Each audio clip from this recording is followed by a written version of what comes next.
I think what Caesar represents, finally, his struggle to understand power and responsibility is what makes him an interesting character, because he doesn't come out of this as someone who wants to dominate either the humanity or his own kind.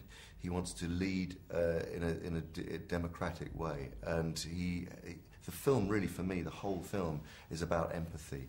And so I think as a character, Caesar, part of his emotional intelligence and why this film isn't sort of saying, you know, apes are good, humans are bad, is because he is not only is he an extraordinarily clever ape, but he also has learnt empathy, and he has a very advanced emotional intelligence. And I think, you know, any great leader, that's something to aspire to.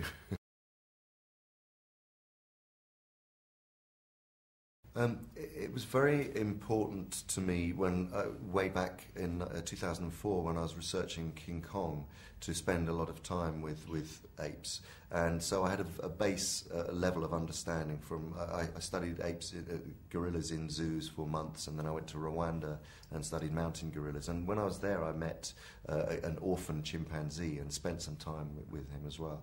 And then when we came to make this movie, you know, I went to zoos, but also watched a lot of footage of one particular ape, because really Caesar is an exceptional ape, and the challenge for me wasn't just about creating a physical ape, mimicking ape behaviour. It's about understanding who Caesar is as a character, and so he's an ape with enhanced intelligence.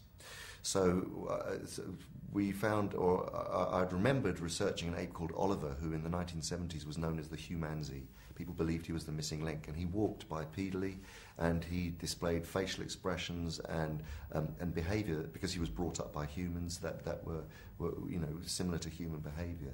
So it's really all the time that really the physical behaviour is the first step of creating the character. It's more about understanding the emotional journey, the psychological development, and the cognitive development too.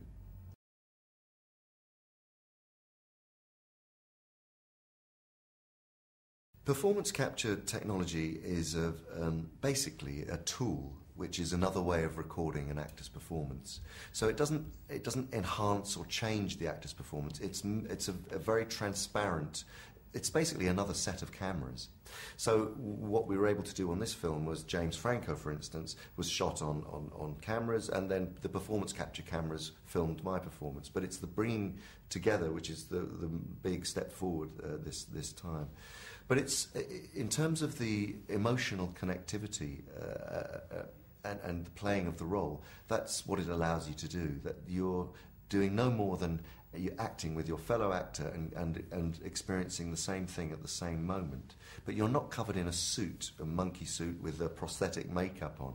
It allows you to play very subtly the emotions and the thoughts of the character with markers that translate your facial expressions into the digital character.